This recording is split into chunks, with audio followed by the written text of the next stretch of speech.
The ICC is now in session.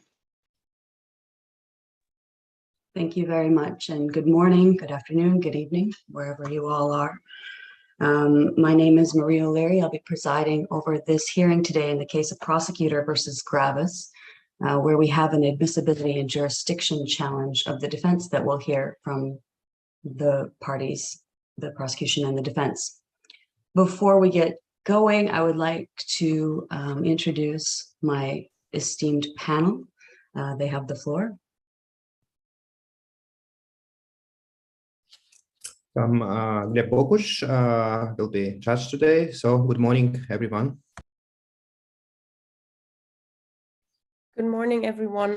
My name is Alena Gallmetzer, and I will also be sitting on the bench today. I wish you all good luck in the upcoming competition.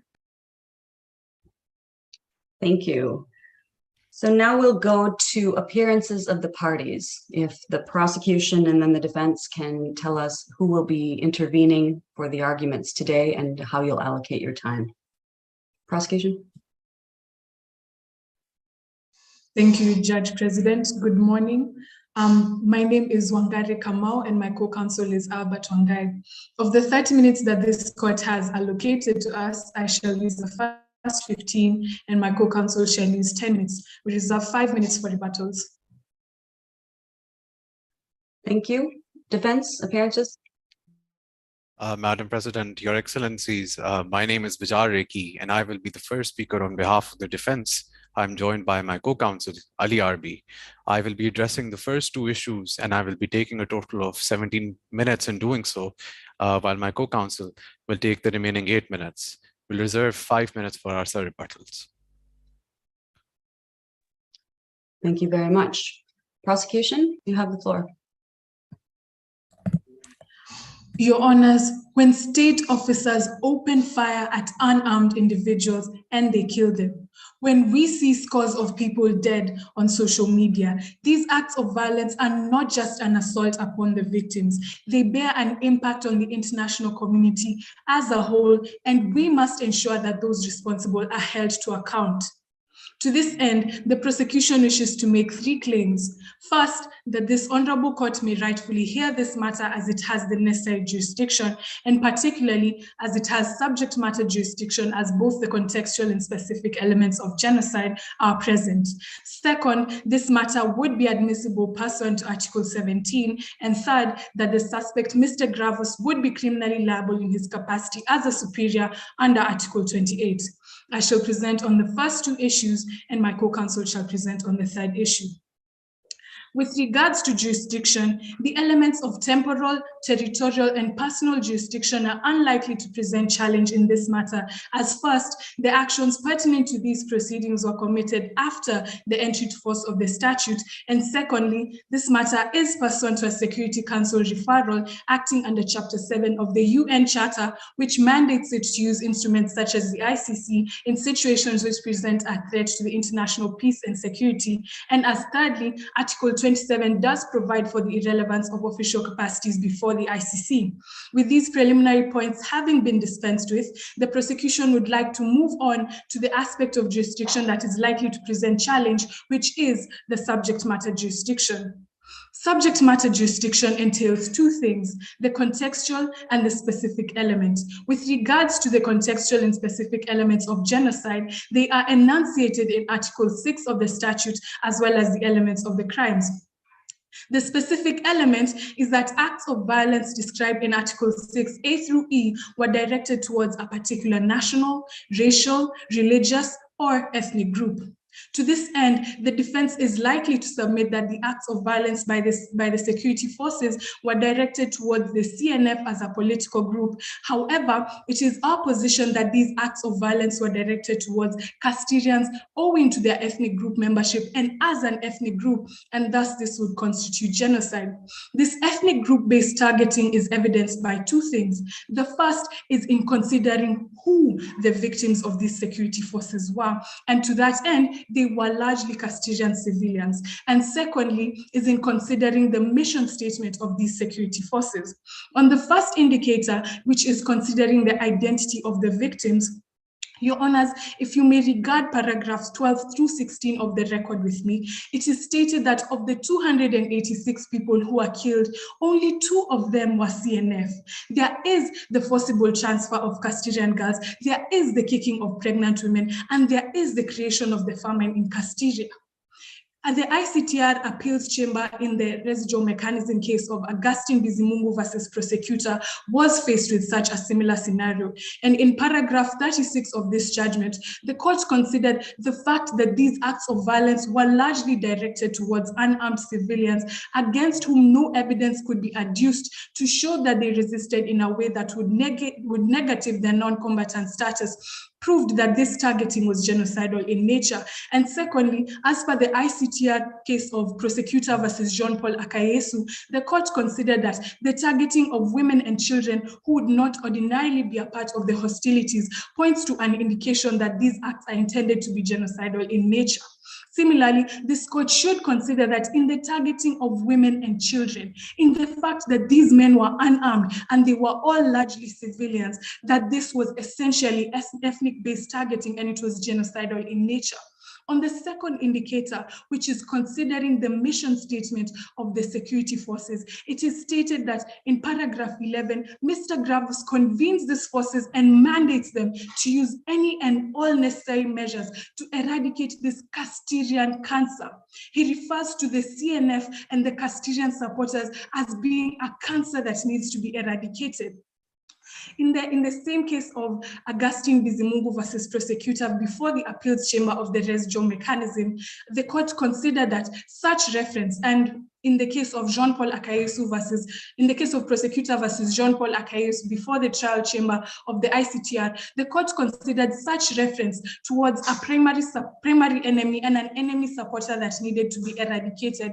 In this case, the RPF, that is the Rwandese Patriotic Front, as well as their Tutsi supporters, showed that the targeting was not based on them as individuals. It was based on their ethnic identity, their group membership, and thus this would be genocidal in nature, as the RPF predominantly consisted of the Tutsis and the Tutsi supporters who are referenced to.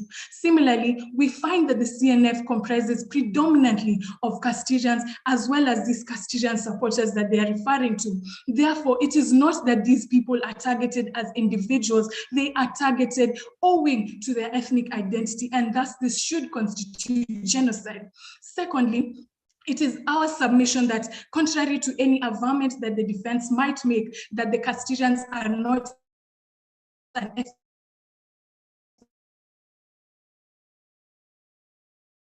group, they initiated by the ICTR in the case of Prosecutor versus Clement Kaishema and Obed Ruzinanda, and they are 3 in number.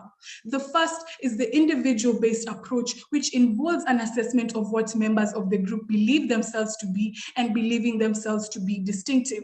Your Honors, if you may regard paragraph 2, 3, and 4 of the record with me, it is stated that Castilians, owing to their historic treatment, began viewing themselves as distinctive and as separate from the rest of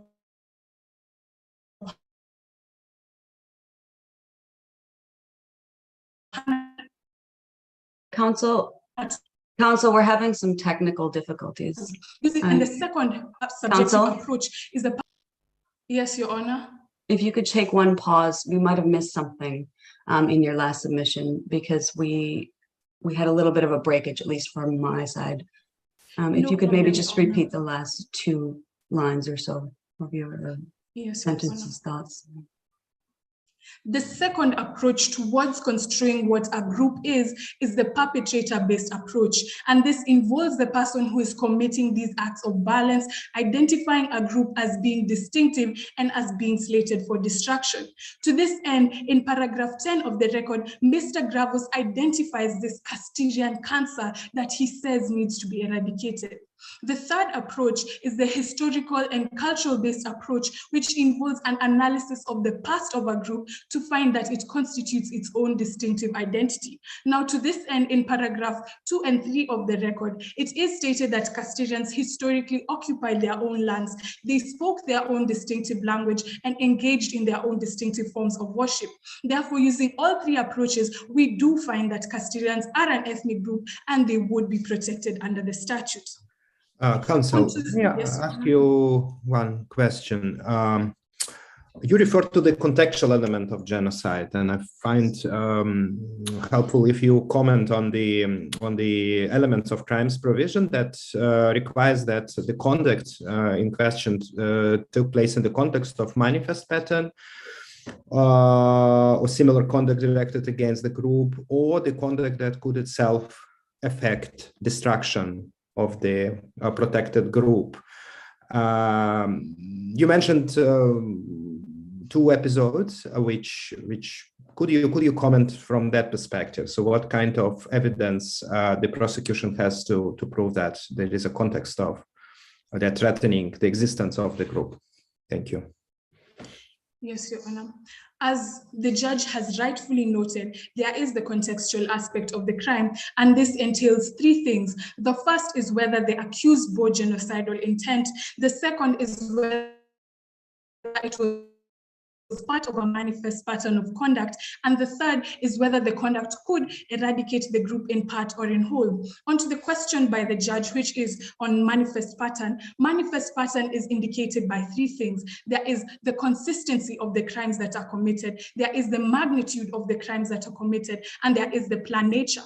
On the question of whether the conduct could eradicate a group in part or in whole, this was considered by the ICTY in the case of Prosecutor versus Milomir Stakis, that the intent to destroy a group in part could involve destroying a group within a limited geographical area or destroying a substantive part of the group. To this end, in Hanatun, we find that there is the destruction of the group within a limited geographical area. Counsel, it seems to me that you're referring to the practice of ICTY, where the statute doesn't have this contextual requirement.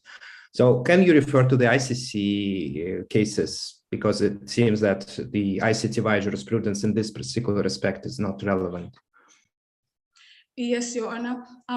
With regards to our position on reliance on ICTY cases, this is only as Article 21 provides that such jurisprudence can be of persuasive nature to this court. However, moving on to considerations by the ICC, on the question, on the first indication of the contextual element is the genocidal intent. This was interpreted by the ICC in the case of Prosecutor versus Umar al-Bashir in the decision pursuant to Article 58 as being indicated by three things.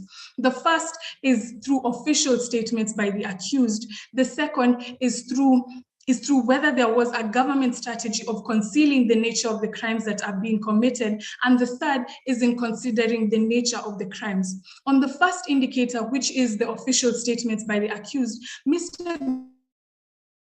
Gravo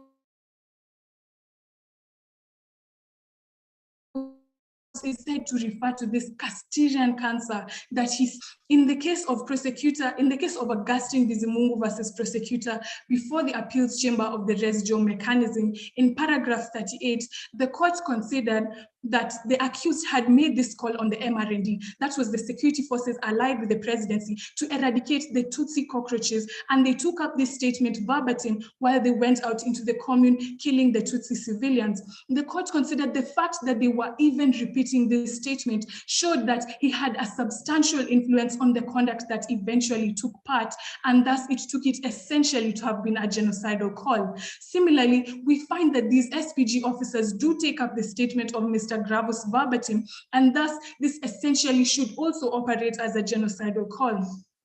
Your Honors, on to our second submission, which is that this matter is admissible pursuant to Article 17. The legal issue, and we acknowledge a concern that the judges might also have, is that in such a scenario where we have been told that a national tribunal has been convened, what then is the implication on the admissibility, given that the ICC should stand guided by the principle of complementarity?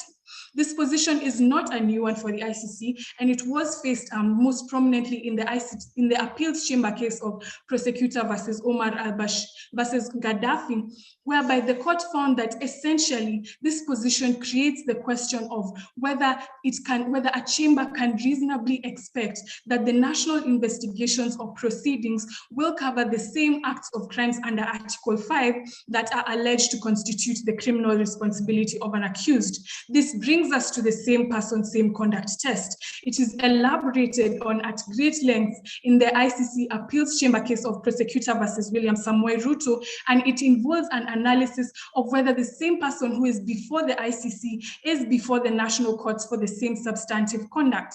In the Gaddafi case, the court considered that for this to constitute the same substantive conduct, there needs to be a number of investigative steps that are proven towards being of the same specific nature and of the same incidences that are alleged. It considered that there needs to be concrete, progressive, and substantive steps towards ascertaining the responsibility of the accused.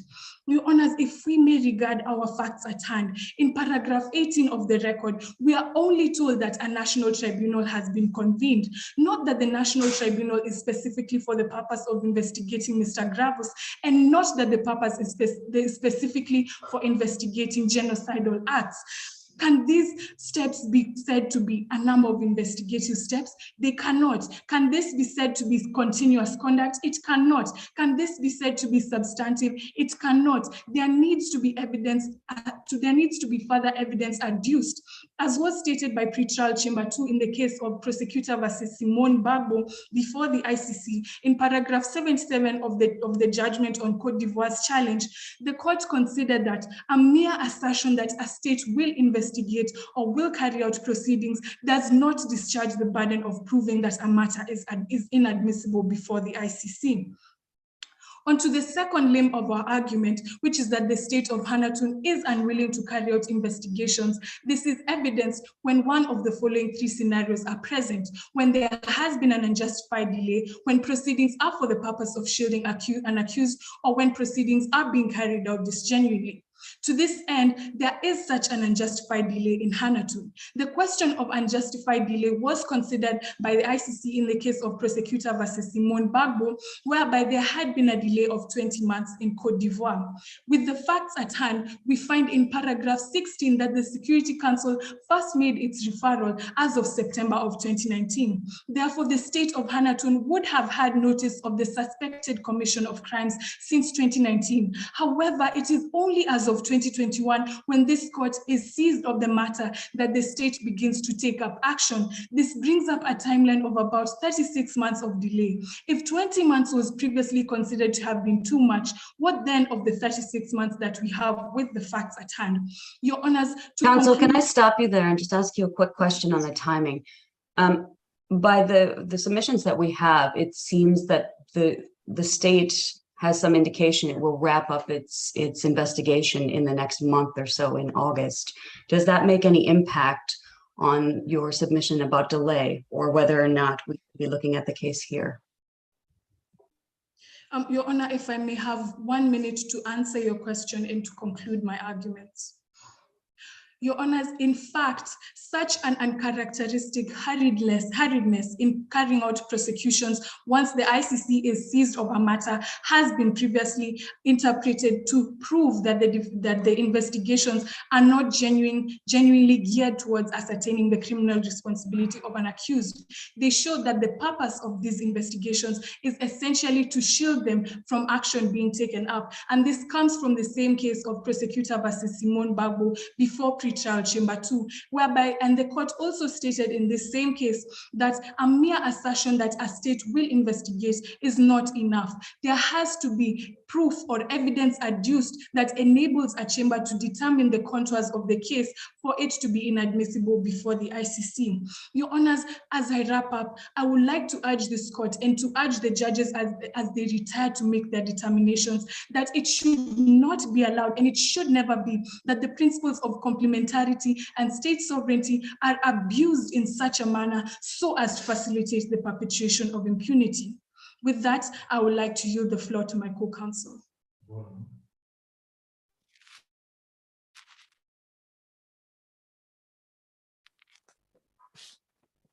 Judge President, Your Honors, the Castilians are in pain. They have been killed, they have been maimed, they have been raped.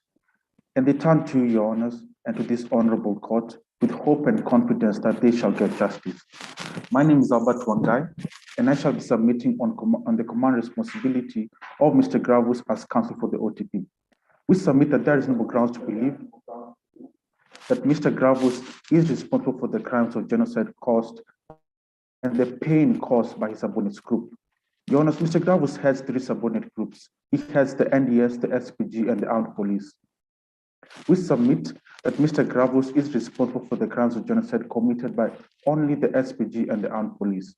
We focus on only these 2 groups because these 2 groups are seen in paragraph 12 through 15 are the groups most responsible for the crimes of genocide. Your Honor, therefore, pursuant to Article 28, we shall submit that Mr. Gravus had effective control over these 2 groups, that he had knowledge, that he failed to punish or to prevent the commission of these crimes. Your Honor, on to effective control. Mr. Gravus had immense power. He was extremely powerful. He headed the military, all the arms of government. His power was non-paralleled. Let me submit to Your Honor that such power, de facto power or power by fact, was held to be an indication of effective control. This was held in Prosecutor versus Juniper Gombo in the trial chamber judgment, paragraph 183. This indication can be solidified when the following factors are true. And again, we rely on the same member judgment, paragraph 188. This is whether Mr. Gravus could issue orders, whether he could send subordinates into areas of war, and whether these orders could be followed. From paragraph 6, it is clear that Mr. Gravus has de facto power by means of coup, where he obtains control over the government. And again, in paragraph 11, we see that Mr. Gravus uses this power to send subordinates into war and gives them orders. And this results in these subordinates causing pain towards the Kashirian people. Your Honors, from the facts, we see no instance of non-compliance. We therefore submit that Mr. Gravus, the most powerful man, had effective control. Your Honors, we have submitted that non-compliance was not present. However, we shall address any concern the court might have and the defense might raise on this issue. We submit that non-compliance is not present. However, if the defense were to somehow able to submit to non-compliance, we submit that non-compliance on its own cannot negate effective control. For Mr. Gravus to rely on non-compliance, he must show that I, as Mr. Gravus, was disobeyed. And I tried to use force to ensure compliance and I failed. Or I tried to punish these people for that non-compliance and I was unable. This was held in Prosecutor versus Hatziatanovich in the appeals chamber, paragraph 225 to 232. But the court accepted that having to use force to ensure compliance does not necessarily mean that effective control has been lost. Therefore, for Mr. Gravus to rely on non-compliance, he must show that he tried to use force to ensure compliance and was unable. Jonas, of course, Mr. Hatziatanovich was acquitted and held not to have had effective control. This was force he will have used. The court evaluated force and concluded that such force would be akin to fighting a distinct enemy group. There will have been more killings and bloodshed as a result. Therefore, the court him from having to use such force. However, from our facts in paragraph 10, subordinates revere Mr. Gravus. They laugh, they echo his words. Mr. Mitchell have been required to ensure compliance minimum. Therefore, for Mr. Gravus to ensure compliance and negate effective control, he must show that he tried to use force or tried to punish this non-compliant. Counsel, can I stop you for 1 second? Had effective control. Counsel, I just have one question going back to something you said before about Mr. Gravus having de facto control. Is it the prosecution's argument that he has de facto control only, or is there de jure control in this situation as well? Your Honor, it is possible. It is possible that Mr. Gravus has de jure control. However, given that he assumed power by means of a coup, it is questionable whether such power is by law. And therefore, we submit and are confident that in the least, such power attained by means of a coup is de facto power. May I proceed, Your Honor? Thank you. Yes. Your Honor, we then turn to the question, did Mr. Gravus know? When we submit the person to Article 28, we are required either to prove actual knowledge or the should have known element. When we submit that Mr. Gravus should have known that these crimes are being committed, owing to the multitude of information that pointed towards such a possibility. In paragraph 12 and paragraph 14, we see detailed reports from the IHRD pointing towards commission of these crimes. In paragraph 16, we see numerous high-quality information from numerous international forums pointing towards this possibility. We see the European Union, we see the United Nations Security Council, and we see numerous state parties of the ICC. Therefore, such information in Prosecutor vs. Ines Paglishema was held to be sufficient to put the suspect on notice of risk of commission of these crimes. We submit that this information from paragraph 12, 14, and 16 put Mr. Graves on notice of risk of such commission. The question then becomes, was Mr. Graves aware of such information? In paragraph 16 of the facts, we see that Mr. Graves responds to this information directly, and thus he is aware of such information. We therefore submit that Mr. Graves should have known that crimes have been committed because there were numerous sources of information that pointed towards such a possibility, and he was aware of such a possibility, that this information was pointed to such a possibility. Therefore, Mr. Graves should have known these crimes have been committed. We then ask the question, Your Honor, did Mr. Graves take any measure to prevent or to punish these crimes? In Prosecutor vs. Jean-Pierre Gombo in the appeals chamber, paragraph 167, the court held that such measures must be all that he can do and within his power. And here we concede that Mr. Graves is allowed a cost-benefit analysis, and the actions he wants to take must be within his scope of power. However, we rely on the fact that Mr. Graves did not do all that is within his power.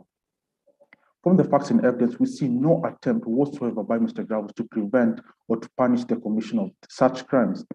The only instance where the defense might rely is the inquiry. Your Honor, if I may have 1 minute to wrap up my arguments. Yes, you have 1 minute.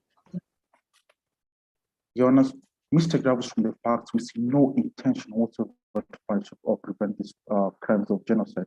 But the inquiry might be used by the defense to continue causing injustice and pain to Palestinian people by claiming that such a measure was used as a preventive measure.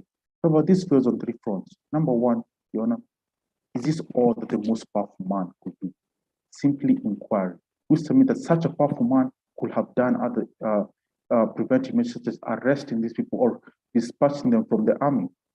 However, Your Honor, we submit again that the inquiry fails because relying on what Judge Moloto in his book, A Former Citywide Judge, had said, a preventive measure must be a specific order that goes to address a specific commission of crime. However, this inquiry is not in the least a specific, neither is it an order. Therefore, it cannot be a preventive measure. And lastly, Your Honor, this inquiry was only directed towards one subordinate group, the NDS, and we submit that our focus is the SPG and the armed police. Your Honor, therefore see that Mr. Graves had effective control, he had knowledge, and he failed to punish or to prevent. We pray that this court finds that he should be the one to carry the burden of this subordinate group. We also pray then that this court finds that it lies within its admissibility and jurisdiction realm, pursuant to Article 17 and 19 respectively. And Your Honors, we together with the Castilian people are confident that those families that are in pain, that miss a member at the dinner table because of such atrocities, that pain, Your Honors, shall not go unnoticed. Judge President, Your Honors, thank you very much. Thank you to the prosecution for your submissions. Are there any questions from the bench before we move? Thank you. Let's go to the defense. You have the floor.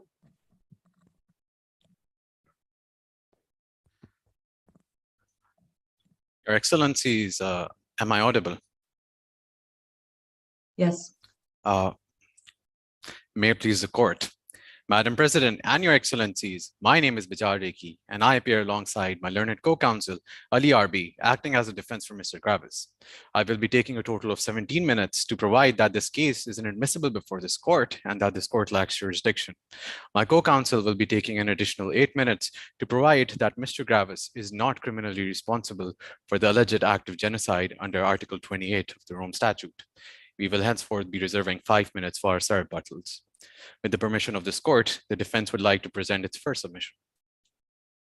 May it please the court.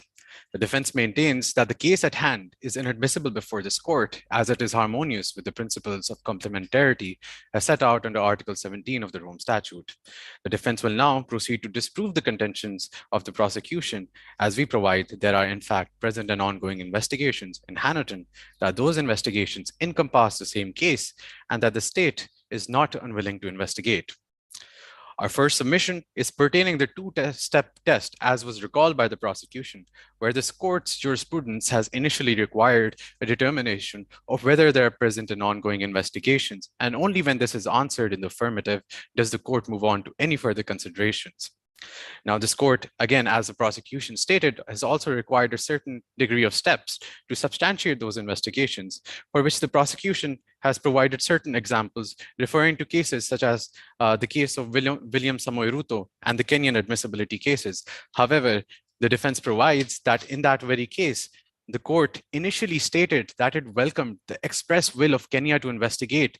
And the turning point where this court rendered that case to be admissible was that the government itself had contradicted by arguing that the ongoing investigations would later extend to the higher to the highest level of the hierarchy, while at the same time stating that there were actually ongoing investigations in that regard. Now, the defense relies on paragraph number 66 of this court's decision in Al-Sanusi, where it stated that evidence in the context of admissibility means all material capable of proving that an investigation is ongoing. Our primary argument in this regard is that the state taking custody of Mr. Gravis, as is provided in paragraph 17 of the facts, and by establishing a specialized military court with a defined ambit, characterizes as the material capable of proving that an investigation is ongoing. Your Excellencies, our first submission is that Hanaton taking custody of Mr. Gravis amounts to a step that proves an investigation is ongoing, and in that regard, the defense relies on the appeals chamber decision in paragraph number 41 of Ruto. When elucidating examples of investigatory steps, it referred to Professor Joe Steigen's principles of complementarity. Now, in his book, Professor Joe Steigen stated on page number 200 that a practical step of investigation may be to obtain custody of the accused, which the defense provides is the state of Hanaton's first investigatory step in this regard. Now, with reference to Hanaton establishing a specialized military court. Counsel, may I ask you, what is the status of these writings in the as applicable law of this court? Indeed, Your Excellency. Can we use these books, articles as a kind of source for our applicable law? Thank you. Your Excellencies, very well. Under Article 21 of the statute, there are other subsidiary sources of law that this court may refer to. And the very reason why the defense relies on this book of Professor Joe Steigen was that in the issues of admissibility before the appeals chamber, in the cases of Ruto, as well as in previous cases of Lubanga, as well as in subsequent cases such as Logom Bagbo, this court relied on that very book in stating examples of investigatory steps. Therefore, the defense attempts to do the same, Your Excellencies. Your Excellencies, the second step, as provided by the defense, is establishing a specialized military court. And now the defense refers this court to the case of Dominic Ongwen, where this court gave special importance to the establishing of a specialized military court. And in that regard, we argue that Hanaton establishing that very court, and by defining its ambit at investigations that are conducted in Hanaton, including the region of Casteria, since Mr. Gravis came into power, amounts to a positive and active step in this regard. Therefore, cumulatively, these steps the defense provides amount to the steps that could be considered by this court in stating that there are, in fact, present and ongoing investigations. Now, the defense provides that even if this court is not to accept the evidence as reaching the threshold that is required by this court, the defense must point out that in this case, it is in fact the suspect, Mr. Gravis, and not the state of Hanaton that is bringing the admissibility challenge. And therefore, it puts Mr. Gravis in a difficult place to obtain the heavily detailed evidences of the investigations conducted by the state. Now, the appeals chamber in the case of Yakatom and Ngasona gave importance to that very fact in paragraphs 41 and 46, where it stated, pursuant to the principle of odi alteram partem, the trial chamber is in fact under an obligation to invite the state whose investigations are under scrutiny to make submissions. Therefore, even in the event that this court does not find the evidence as meeting the required threshold, it still cannot find this case admissible. Your Excellencies, once it has been provided that there are in fact present and ongoing investigations, as the prosecution stated, the next step for this court is to determine whether those investigations encompass the same case, as was stated in the case of Gaddafi, where the investigations are to cover the person and substantially the same conduct. Now, this test was interpreted by the appeals chamber in Al-Sanusi, where in paragraph 66, it stated it was to vary according to the different facts and circumstances of every case. Now, the appeals chamber in Gaddafi at paragraph 119 stated that it did not require the domestic investigations to characterize a crime as an international crime. In fact, in paragraph number 83 of Gaddafi, this court stated that the incidents outlined in this court's arrest warrant are in fact non-exhaustive, and even if the domestic investigations cover an additional list of incidents, if there is an overlap with this court's list of defined incidents, the same conduct and same person test would in fact be met. Therefore, we argue that the crimes being investigated by Hanaton, by defining the ambit of our investigations since Mr. Gravis came into power in 2016 and in the regions of Castilla as well, meets the same person and substantially the same conduct test. Now, Your Excellencies, the latter part of complementarity under Article 17.2 requires the court to assess whether the state is unwilling to carry out such investigations. The prosecution in this regard has provided that the state's investigations are made for the purpose of shielding Mr. Gravis, and therefore we are to address just that. Your Excellencies, initially, the prosecution has provided that a court was established 2 years after the UNSC referral. However, it failed to note that there was in fact a change in power, and in such circumstances, the court has considered the conduct of the new government as seen in the situations in Laurent Gbagbo and Gaddafi.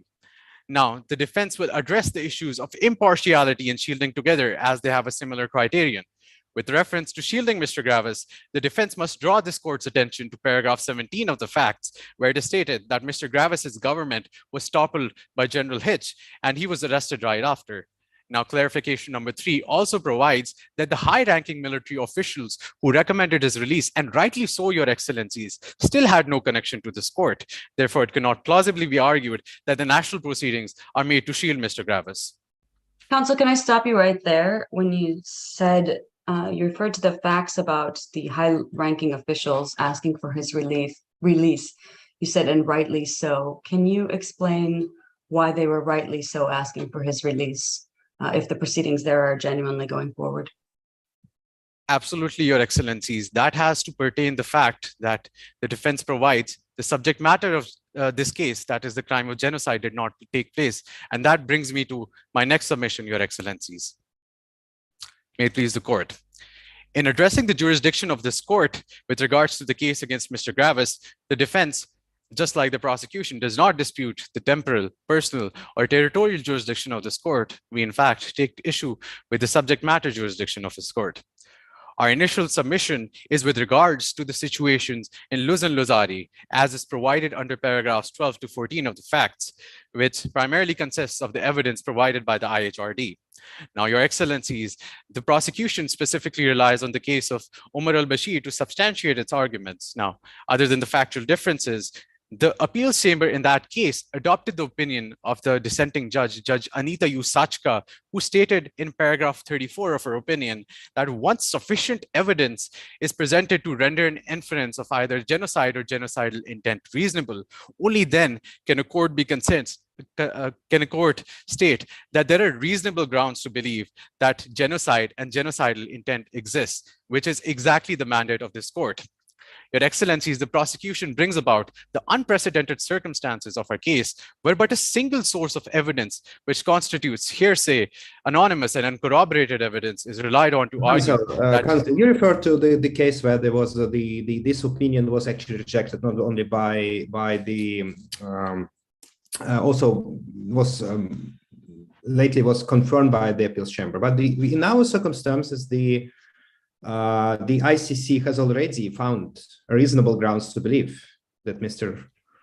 Gravis is responsible by issuing an arrest warrant. So at the same time, you said that you are fine with the fact that Mr. Gravis should be released immediately, without even without trial, not as a result of acquittal, but as a result of the lack of basis to investigate and try him.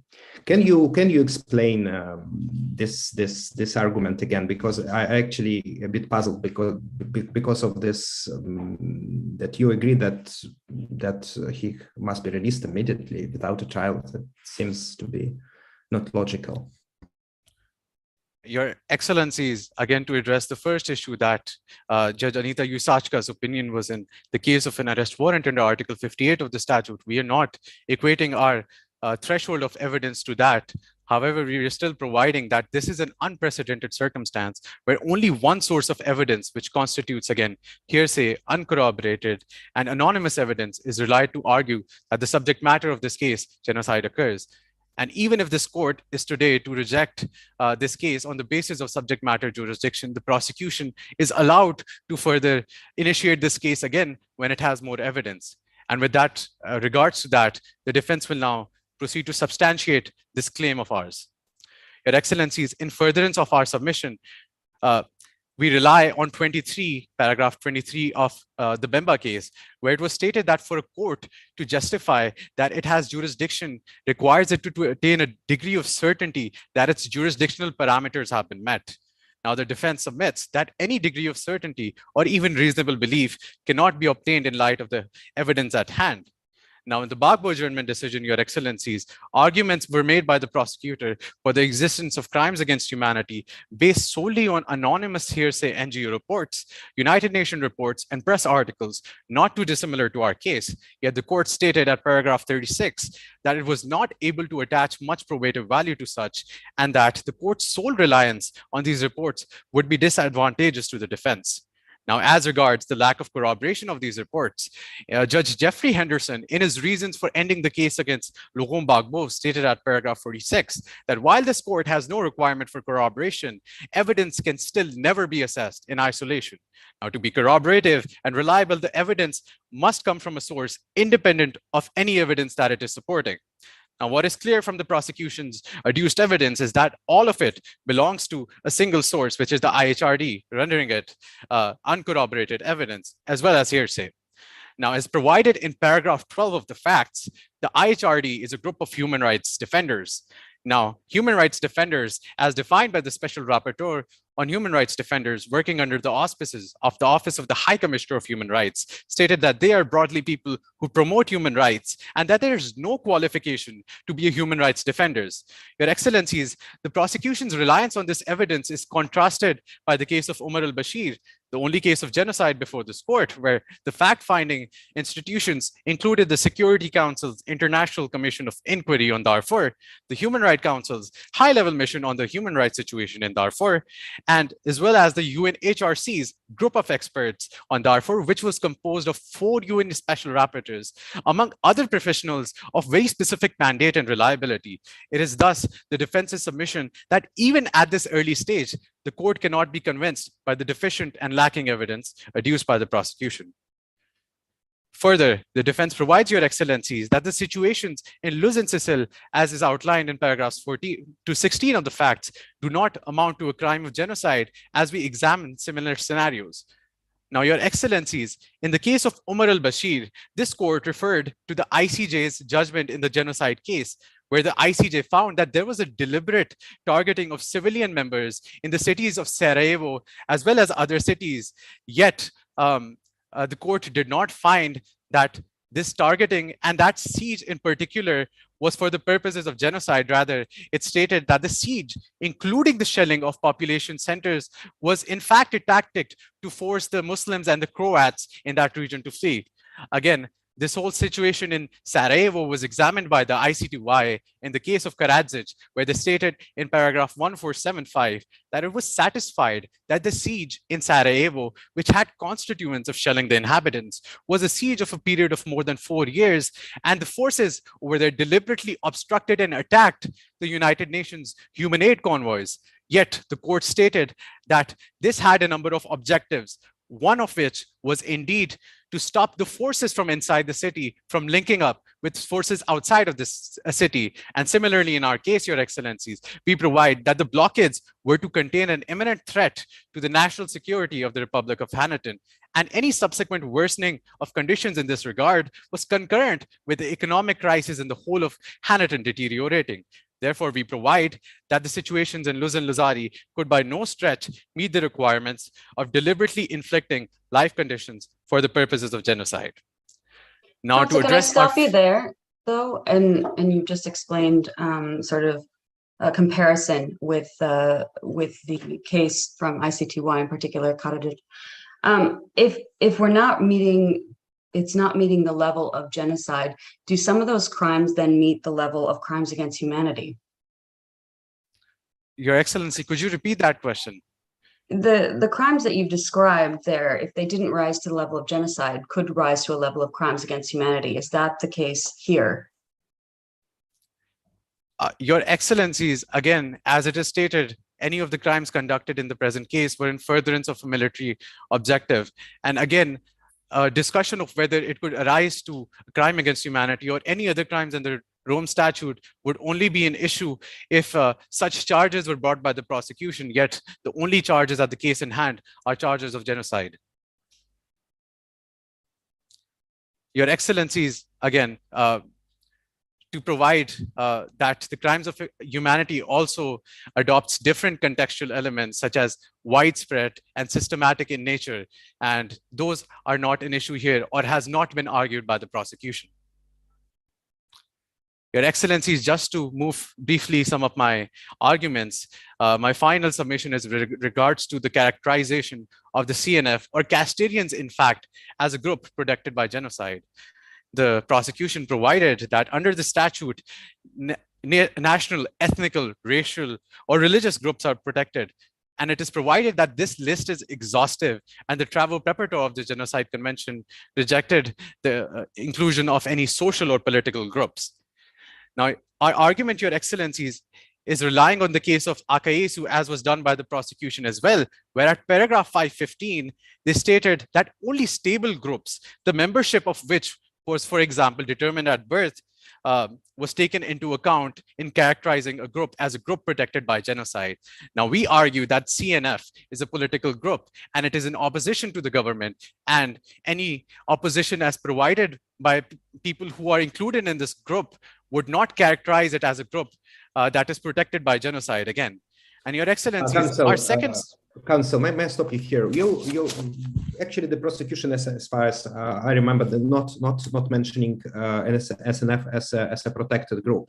It referred to Castilians, and the question in this regard that the accused made statements, public statements, which are reflected in the case file that refer to Castilians, not to SNF members.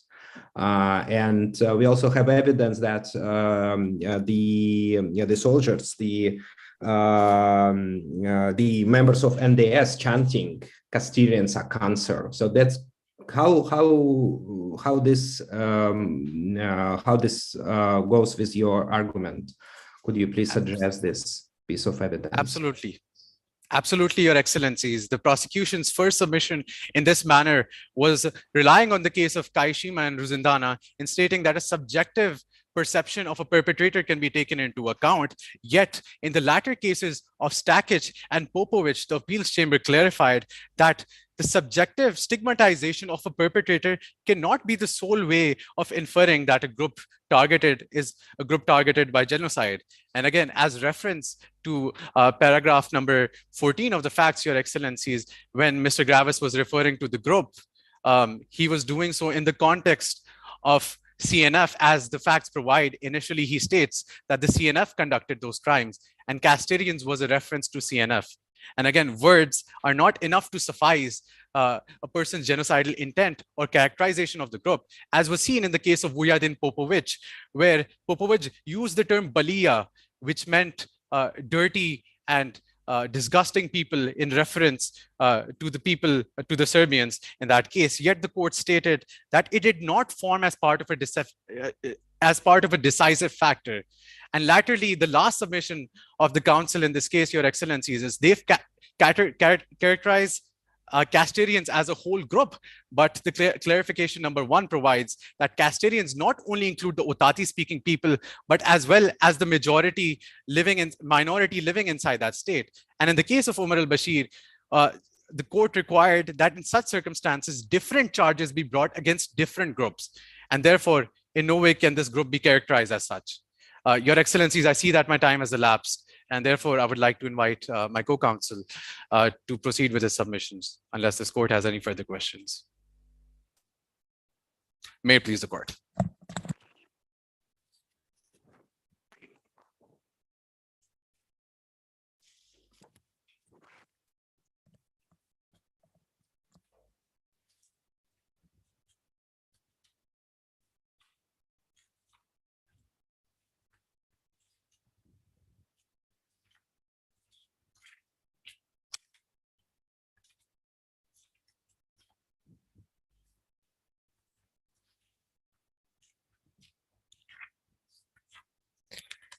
Your Excellencies, if I may clarify whether I'm audible and visible.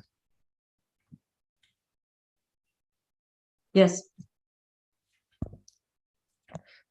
Your Excellencies, before I proceed with my submissions, can I just know how much time I have remaining by the bailiff? Counsel, I think you're not visible right now, so it's we cannot see you very well. So could you please move to a little bit? They changed places, so I am. Yes, just a little bit center. Am I visible now? Judge Bogush, I think he's on the other screen. Okay. Because they've switched places. Bench clerk, how much time is left? Less than 2.5 minutes. You may proceed. Your Excellencies, I see that I do not have that much time left, so I will be directly jumping towards responding to the prosecution's argument. But before I do that, I must introduce myself, Your Excellencies. My name is Ali Arbi, and I will be speaking on the allegations of the prosecution with regards to the criminal responsibility of Mr. Gravis. Your Excellencies, it is for this particular purpose, for the alleged criminal responsibility of Mr. Gravis, the defense makes but 2 submissions. We firstly contest that Mr. Gravis did not have effective control over the criminal conduct of his subordinates. And we secondly contest that he could not have known about the commission of genocide by his subordinates as is required under the mental element of this liability. Now, before I begin, Your Excellencies, it is important to understand that the burden of proof lies with the prosecution, which must prove all of these elements in conjunction. And should this court be satisfied with even one of my submissions, then it must declare in favor of the defendant.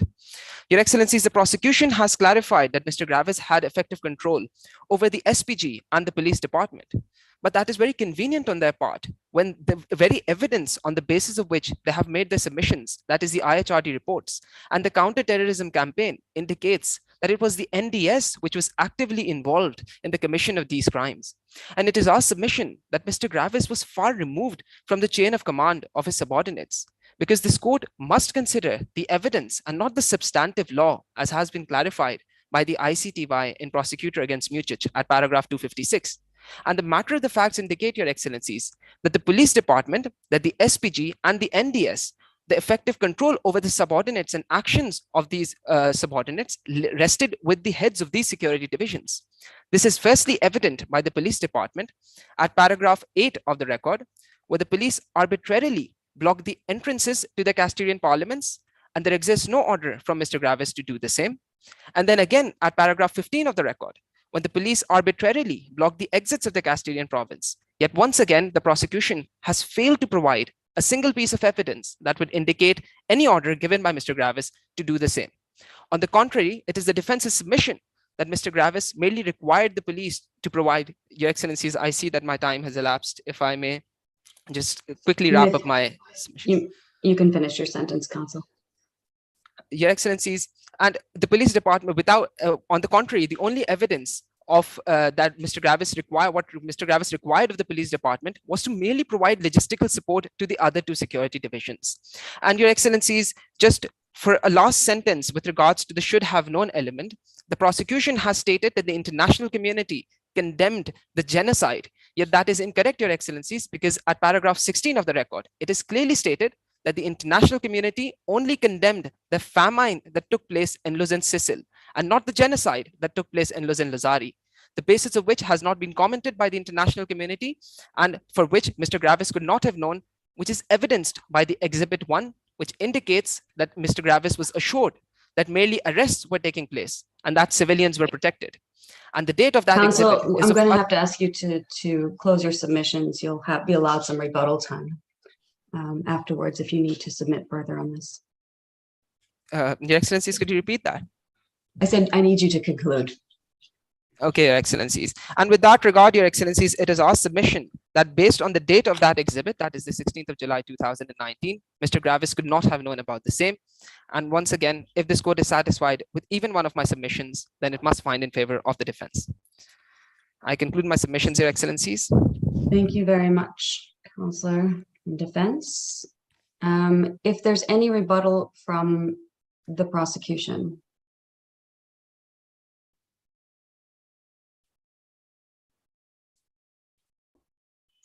Yes, Your Honors. Thank you. You have the floor. 5 minutes. Yes, Your Honors. The prosecution would like to address 2 points. The first is with regards to the principle of complementarity, whereby the defense has averred that there are present and ongoing steps. The second is with regard to the genuine nature of the proceedings that are being carried out.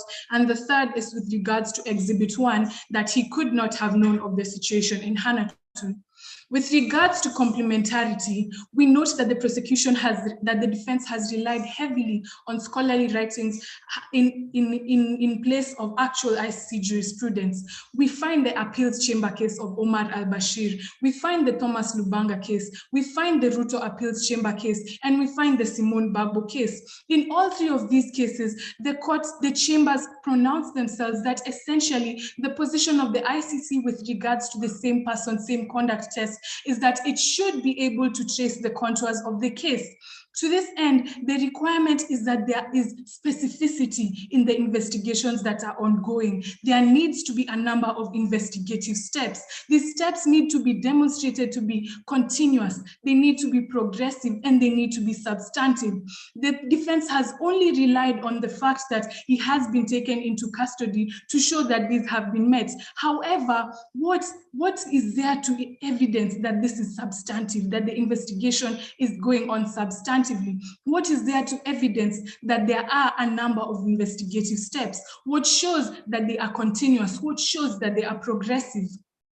We acknowledge the position that the events that are going on at the national level can tend to be dynamic rather than static. And this position was also enunciated by the ICC Appeals Chamber in the case of Prosecutor versus Jermaine Katanga with regards to the admissibility challenge. However, the facts are regarded as they exist at the time relevant to the admissibility challenge, which for us regarding our facts would be in paragraph 2, that is September of 2021, and as this current matter is being heard. To that end, we only have this mere assertion that the state has created these channels and that it will investigate. This does not show us the contours of the investigation, and therefore the complementarity principle should not operate as a bar, owing to the fact that the same person, same conduct test has not been satisfied. On to the second point, which is with regards to the genuineness of proceedings, Article 17 with regards to admissibility on the unwillingness of a state creates a disjunctive requirement that when one of the following 3 scenarios are present, there is an unwillingness. That is when there has been an unjustified delay, when proceedings are for the purpose of shielding an accused, and when the proceedings are being carried out disgenuinely. Having already submitted on the unjustified delay and the purpose of shielding the accused, we would like to tackle the question of genuineness, which the defense has averred to. Now, in the 2021 case before the appeals chamber of Prosecutor versus Ali Sensi Kushaib on the decision on the interim release, the court considered that owing to the high-ranking position that had been previously occupied by the accused, owing to the fact that he had connections at high levels of government, there was this capacity to influence actual or potential witnesses, which the court considered to be a danger to the integrity of proceedings. Similarly, this court should consider that owing to the high level to the high-ranking position that was previously occupied by Mr. Gravas, owing to the fact that there are people at high levels of government, senior military officers that are agitating for his release, that there is such a similar danger to the genuineness of proceedings, to the integrity of investigations. Onto the third submission, which is that Exhibit 1 would prove in the defense's view that Mr. Gravas did not know of the situation that was taking part. In paragraph 16, we are told that the ICC state parties have made complaints about this matter. There is the complaints by the European Union, human rights organizations, as well as the passing of Resolution 2022. We do know that to make such a referral, the Security Council would have deemed a situation as being a threat to the international peace and security. Owing to this high threshold, it is borderline ludicrous to even suggest that owing to a singular exchange on one day, 3 lines of text that Mr. Gravas would not have known. Your Honors, with this having been submitted on, we would like to rest and to urge this court as it retires to make its determinations that it is the ICC's mandate to act in such situations whereby victims have been failed by their national systems, be it by their inabilities or their unwillingness. And it should never be, and this court cannot permit for the principles of complementarity and state sovereignty to be abused in this manner. With that, if this court is of no further use of me, I would like to rest. Thank you. Unless there are questions from the panel, we will move to any rejoinder to the prosecution's rebuttal. You have Your 5 minutes. Excellencies, if it is possible, can we utilize 1 minute of our 5 minutes reserved to confer?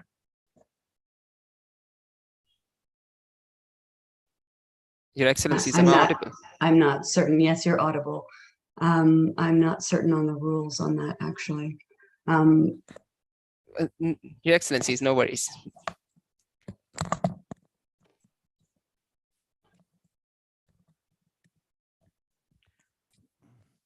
Your Excellencies, am I audible? Your You are. Excellencies, it is, may it please the court. Your Excellencies, it is difficult to surmise the loophole in the prosecution's arguments as it is relying on contradicting facts as is stated by the prosecution, and therefore we will address them one after the other. The initial point addressed by the prosecution was that the reliance of the defense was on scholarly articles, yet it failed to note that the appeals chamber in the case of Fruto at paragraph 41 had referred to that very same article in elucidating examples of investigatory steps and was subsequently done so in the case of Nuremberg Moot as well. So that is not unmerited, Your Excellencies. Our second contention, of course, is regarding the argument made by the prosecution pertaining the same conduct test. The prosecution stated that there was a disjunctive requirement. However, it mixed up the criterion of inactivity and the same conduct test.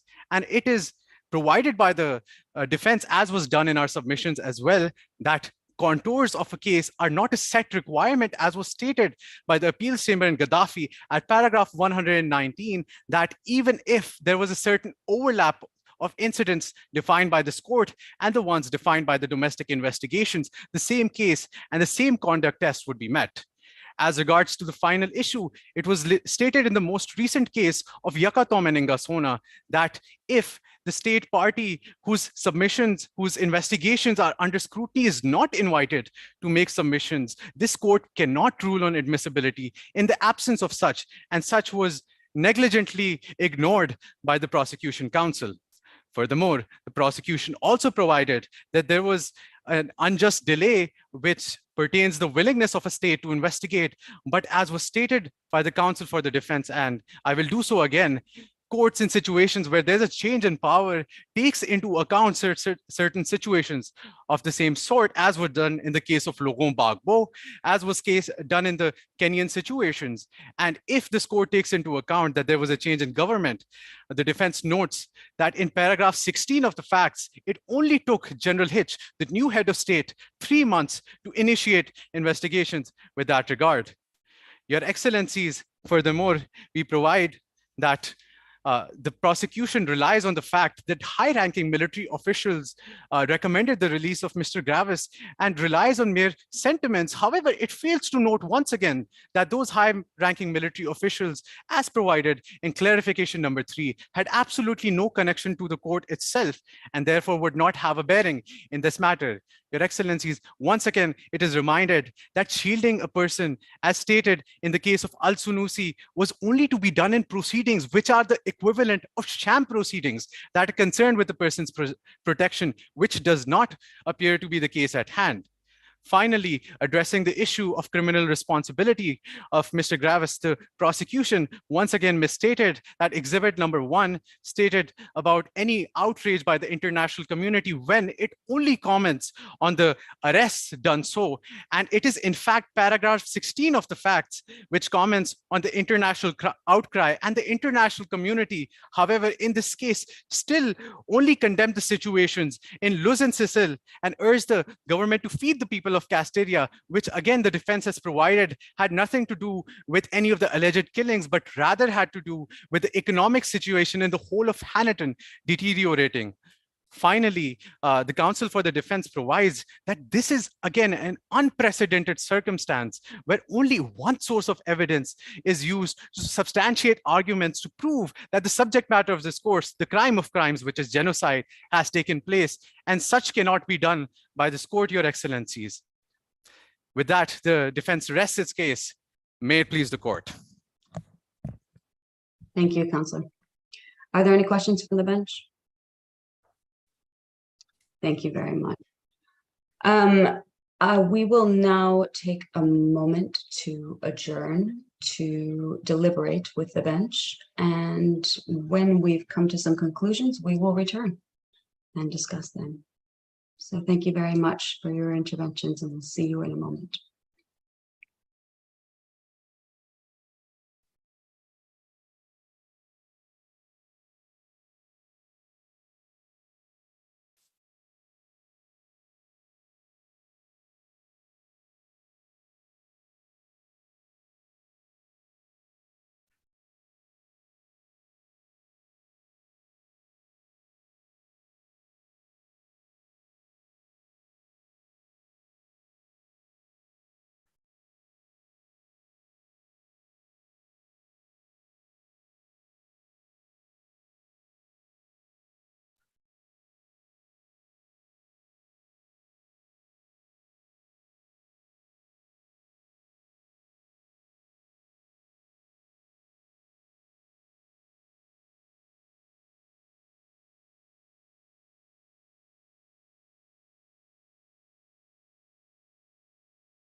We just feel like.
I think I see the parties. I think I'm just missing one judge.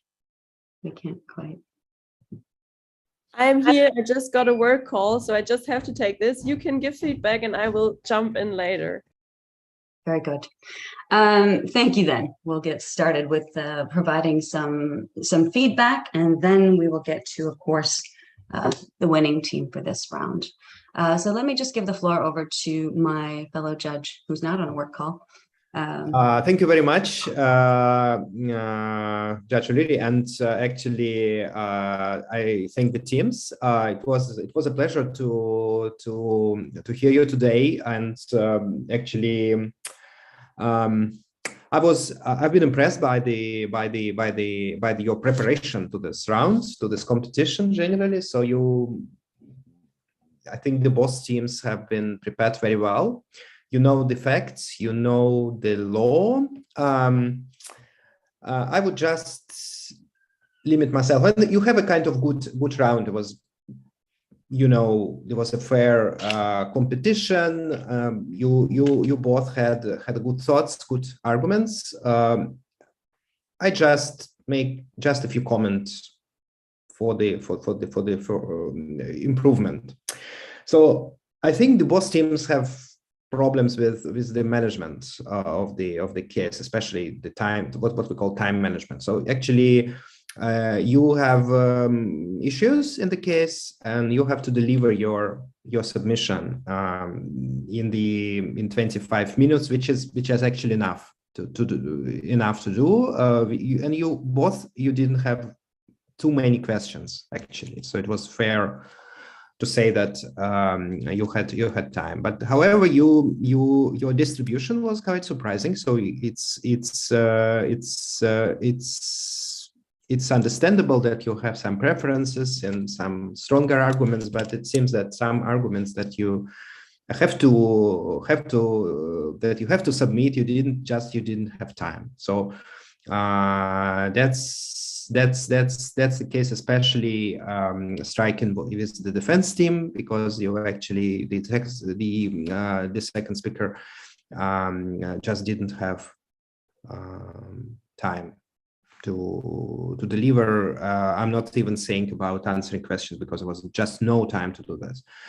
Both teams have referred to numerous cases of different international tribunals. So it was, expected that you know very well the case law, but I've been impressed by the sheer number of cases. You compare the facts, but you have at the same time to be a bit careful with the flooding the bench with the cases, because it's important to let us know that you not only know different cases, but you can demonstrate that these cases are particularly relevant and convincing, because sometimes when you cite too many cases of different tribunals, it's not helping you a lot. And you have to be persuasive that this particular case we have to agree with, that the facts which you rely on are comparable and relevant to our case.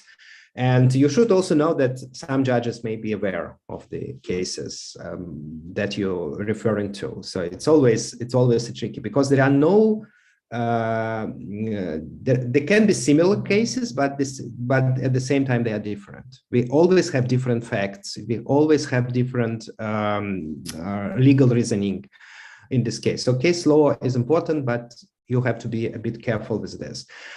And finally, just one note. Having said all that, I think it was a good round where both teams demonstrated very good, spirit and very good passion and interest to the fact. So my major wish, unfortunately, we have only one winner today, but I wish you best of luck, and please remain in the international criminal law and keep your interest up to this fascinating field. So thank you very much. It was a very wonderful hour to be with you. Thank you. Thank you. Judge Gallmetzer, do you have any feedback you'd like to put?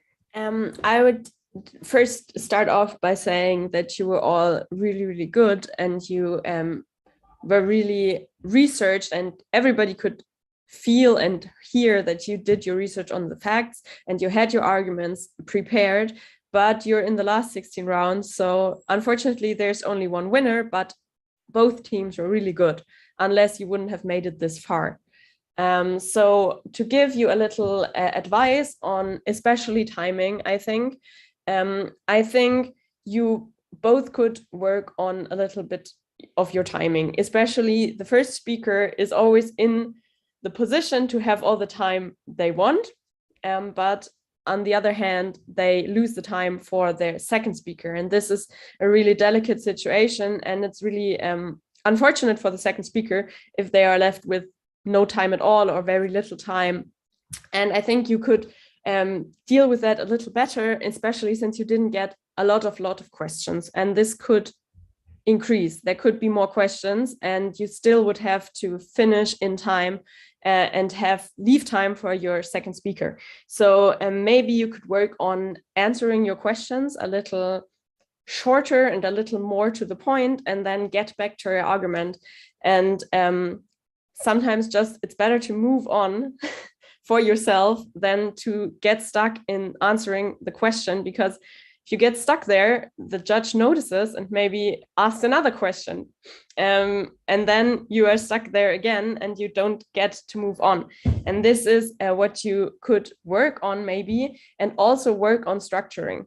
If you are structured in your argument and you know exactly where you are, it's easier to get back there, and it's easier to wrap up your argumentation. And that is what you need to do. If you see you're running out of time, you should have your argument in maybe 3 sentences, 1 sentence for each argumentation, and then you just wrap it up very shortly. And I know that this does not display what you did on research, and this is a little sad when you're in the round and you want to bring all your research on and give it all to the judges, but as regards of time, you have to do, that's what you have to do. You just have to say, well, this is 1 sentence. I know it's too short, but you give it, and then you have better timing, I think, left. So this is what you could do to help your second speaker, because I know it's easier if you're the first one, but you make it hard for the second speaker. And this is what you maybe should work on as regard of both teams. I think the defense had a little bit more struggle, but nonetheless, both teams can work a little bit on timing. So that's what I would give as feedback. Thank you very much, because I don't disagree with either of the comments, time being the theme here, I think. And I first wanted to answer, I got an answer to the question of whether or not you can use a minute to confer. And I was told by the organizers that's not allowed. so we know for future rounds. I will say this, if I'm going to a judge and I want to ask for something, I probably would already just find the rule to tell them, here's what I can do it under. If you really want to do something, quick, make a search and see if you can find a rule that allows you to do it. If you don't, then of course you can just ask openly like that. It is about, sometimes what Judge Gallmetzer just said is finding the shortest way through it. And, there was a little bit of technical issue too. If you need more time, if you think something's been lost, you can feel free to ask for it too in there, or if you can get it succinctly done, that's also fine. But the structure that was just described by Judge Gallmetzer is so important, because you don't know in future rounds what will come up as far as questioning. It might be a hotter bench, and you have to know which parts to just slash and burn. And coming in strong and leaving strong is one of the most important things. Don't fade away into the end, just trying to wrap up, and don't go over time, because that will have the risk of annoying a bench. The only other things I wanted to make comments on are a little bit, just a really tiny thing, and I've said this to several benches. When making citations, it was pretty good throughout for both. The pinpoint citation of the paragraph number is great, but it's really important to know what decision it is. So if it's a confirmation of charges decision, I heard here interim release decision, that's good to know. But it wasn't consistent. There were a couple where I thought, what was this from? Was it an arrest warrant decision? What was it? Be consistent with that across the board to both of you, because that really improves the submission. So I'm not spending the next 30 seconds thinking about, was that from the confirmation or the judgment or what stage, because it does matter for the context of your argument. So the paragraph number is less important, I would say, than what type of decision, but the paragraph number is great. It shows how much research you guys did. So I'm going to leave it at that, because we've given a lot of feedback here, and I just want to say congratulations for getting this far, and for the next rounds, and for all of your future going forward. Unfortunately or fortunately, there's only one winner for this specific round, but I want to say thanks to both teams for the amount of work that you put into this so far. So I have the honor of announcing actually the winning team for this round. That's a lot of pressure. I feel like there should be some drum roll, but the winning team then for this round was the prosecution. We can also announce best speakers, though. We had two best speakers, the first and second. First best speaker we had was the first prosecution speaker, Ms. Wangari Kamu Maina. And the second best speaker was the first speaker for the defense, Mr. Bayar Ishaq Reki. So I want to say thank you again for your submissions today, and best of luck going forward. And thanks to my bench and the organizers and answering all of those questions that came up. So thanks from my side, and we'll see you in the next rounds. Good luck to everybody. Thank you, Excellencies. The ICC is now adjourned.